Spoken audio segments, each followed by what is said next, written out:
For the past couple of weeks, I've been watching CrossFit Open announcements just to get excited about the CrossFit Open, which is coming this week. And the other night, I watched the CrossFit Open 14.4, and lucky enough, it showed up in my programming to do this week. So I recorded myself doing 14.4.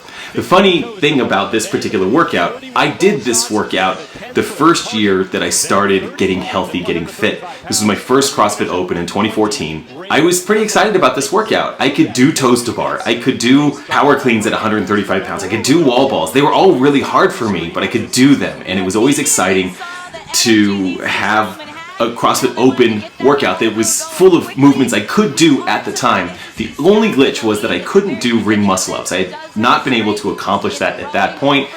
It was elusive, mysterious. I couldn't figure out how anybody could be strong enough to do a ring muscle up. And there was technique involved. I had nothing on it. So the first time I did this workout, I got through everything. 60 calories on the rower, 50 toes to bar, 40 wall balls, 30 power cleans, and I got to the rings with about a minute left. And I just looked at them. There was nothing I could do. I did jump up at a certain point, maybe with 20 seconds to go, and I tried to swing and I kind of pulled the rings to here, and it didn't really do anything, but it was worth a shot. Anyway, I have not tested this workout since then, so it was really exciting to get the opportunity to give this one a shot, to give it a try. I also thought it would be interesting to overlay this with the actual Open announcement from 2014 and see how I do as a 45-year-old, CrossFit Games athlete versus these elite athletes back in 2014. And I didn't know what their specific score was, I just knew that they got back to the rower. So my goal was to get back to the rower and give this thing the best shot. I didn't think I could beat these guys, but I thought I could get close to them. So they finished the row a bit before me. I took it easy on the row with a moderate pace around 1400 on the rower because I just didn't want to blow up. I wanted to make sure I had plenty of speed, energy for toes to bar, for wall balls, all of that going forward. Still on the rower on the left. Now for the mere mortals, you get to 50 toes to bar, and that's something we're going to have to break up. Pacing though might not be an issue for these athletes. Well, in a toe to bar, it's pretty grippy, so they have to know themselves pretty well to know how many they should be able to hang on for. And Scott needed that 10 rep lead over Josh because we know Josh is strong at the toe to bar. And here comes Josh Bridges. They get off the rower 30 seconds before me, which is fine. I feel like I can catch up a bit on big sets of toes to bar. At one point, then Scott Panchik. Bridges with 81. Scott Panchik with 62. Josh's background is to have a pretty strong pulling, so this isn't going to be trouble for him. But you're going to see as we go back and forth, and whether it's leg intensive or arm intensive, these two are going to trade off their leads a little bit. Bridges is off, breaking them up, and Scott Panchik continuing to widen his lead. Now through 89 total reps, Josh Bridges through 62, but Bridges quickly back onto the pull-up bar to get to work. I get through toes to bar by doing 15, then 15, then 10, then 10. They move on to 40 wall ball shots. Bridges, though, has a lot of ground to make up here as Scott Panchik opened up a lead on the rower, and he's kept it ever since. And now Panchik is down to about 3 or 4 reps at a time, maybe opening the door a little bit for Josh Bridges. There's got to be something wrong with the scoring here. We've definitely seen Josh do more than 2 reps, so we're not exactly sure how much of a lead Scott has hung on to there. We will fix the scoring system and get that back up as soon as possible, but for now, both athletes on those 50 toes to bar.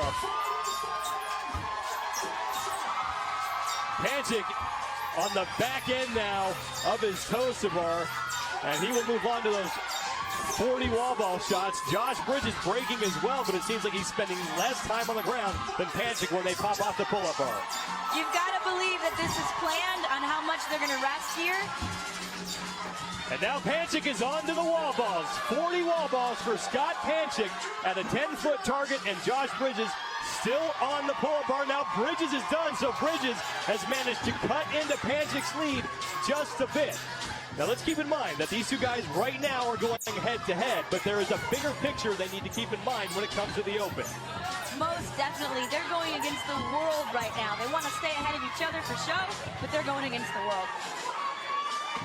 Bridges on the left, Panchik on the right, and this is a movement where you got to give the edge to Panchik just because he's the taller athlete. But shockingly, it's Josh that hasn't broken it up yet. And that's probably due to that big engine he's got. After these 40 wall balls, Bridges now threw unofficially 22 of them. It's on to that, the 135-pound clean. Both athletes catching their breath before they move on to that, and before they continue their 40 wall ball shots. Most people looking at home are thinking, oh, 40 wall balls, no big deal. But you have to start. Josh Bridges gets to wall balls about 50 seconds before I do. Here we go. They're starting to feel that right here. You can see it. Usually 40 wall ball shots for these athletes is no big deal. Now Panchik getting no rep right there.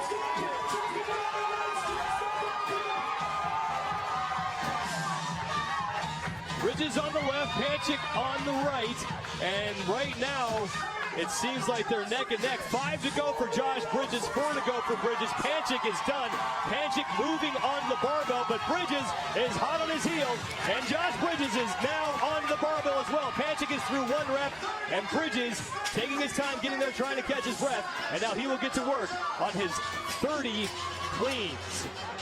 One thing to note, if you're at home wondering why there's some plates on the side of these barbells, they're slightly shorter. They're competition barbells, so don't go home. I break up my wall balls into 2 sets, a set of 28, and I drop it. I feel really good on the wall balls, but I don't want to burn out. I drop at 28 thinking I can do 12 super easily. Take a couple of breaths, finish up the last 12, get to 40, and then I move on. Halfway point of this workout, so it is very likely that these athletes may find themselves once again on the rower if they get through these cleans and then the 20 ring muscle ups after that. They are definitely getting back on the rower at the pace they're at now. I have no doubt about that.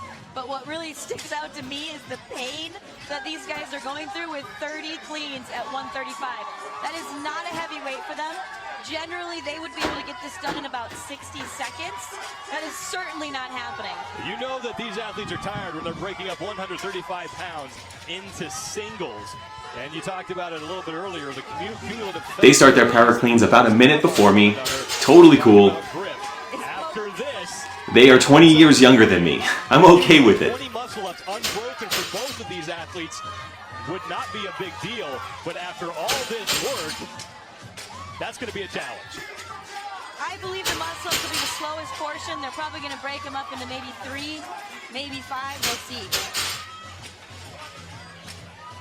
Keep an eye on the judges. When they put their hands in the air, that'll mean that their respective athlete has just 5 reps to go. They're currently at the same pace. If they keep this same pace, Scott's going to keep his lead. 5 left now for Josh Bridges as he has taken the lead from Scott Panchik, but just barely, as Panchik now has 5 reps to go as well. 8 minutes gone by, less than 6 remaining, and 14.4 for these 2 elite CrossFit athletes. 1 more now for Josh Bridges, 1 more for Scott Panchik. And now it's on to the muscle-ups. 20 muscle-ups for both of these athletes, and then back to the rower if they have time. Which with 5 minutes left, you would think they will definitely have time. Bridges is through 1. Bridges is going to string them together. There's 2. Panchik now on the rings. 3 for Bridges. That's 4 straight for Josh Bridges, struggling to lock that one out, so he will stop at 4, and now Panchik is off the rings as well. So it's Josh Bridges just a couple of reps ahead now of Scott Panchik. And Josh Bridges, even though he's not competing with Panchik, he's competing with his region. You know, after what happened last week in 14.3, he would love to get a victory here in front of the standing room only crowd at CrossFit Bellevue. The ring swinging quite a bit there for Scott Panchik. He's the taller of these 2 athletes, so he's going to have a little bit of an easier time getting there, but Bridges seems like he's doing a much better job coming off the rings and not having to flail everywhere.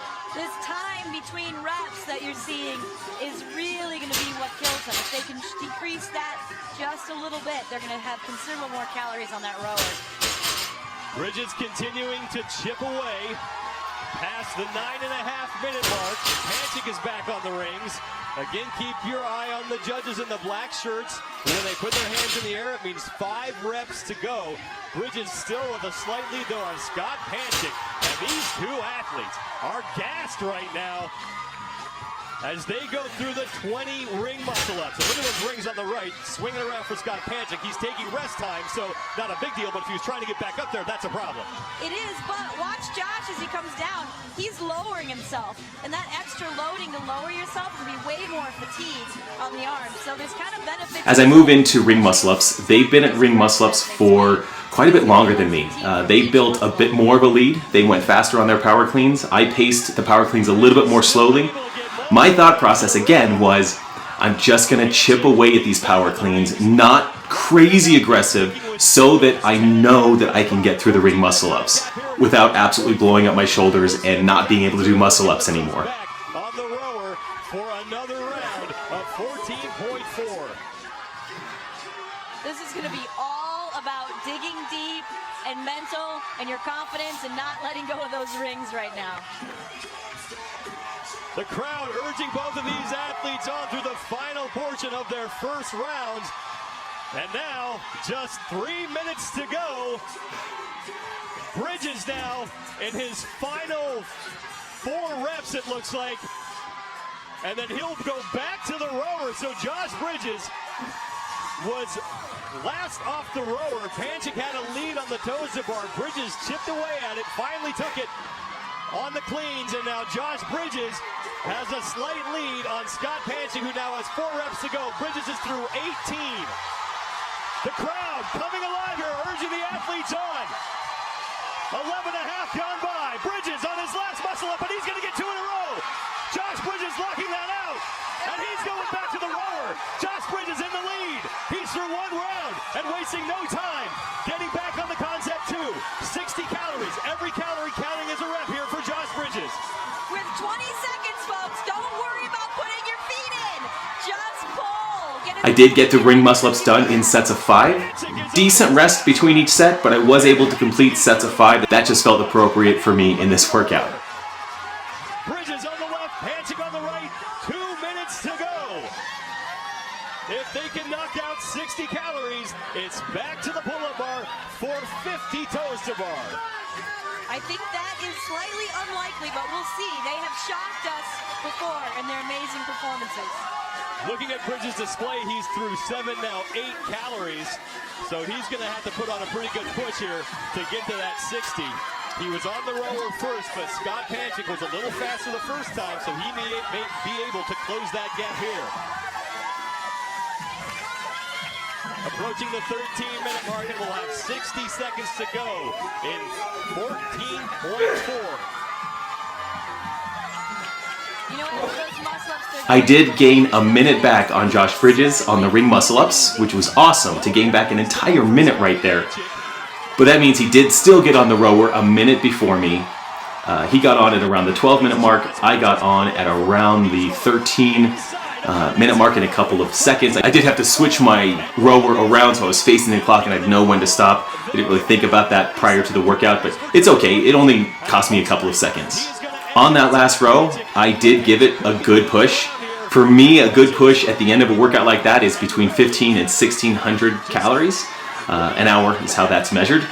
I was pushing, man, I was pushing. And there's nothing worse than finishing a workout on the rower. And I know that that was the plan that Dave Castro had when he programmed this workout, that you start on the rower, that sets you up for devastation, and then you finish on the rower where you have literally no excuse except to suffer. You're just going to suffer.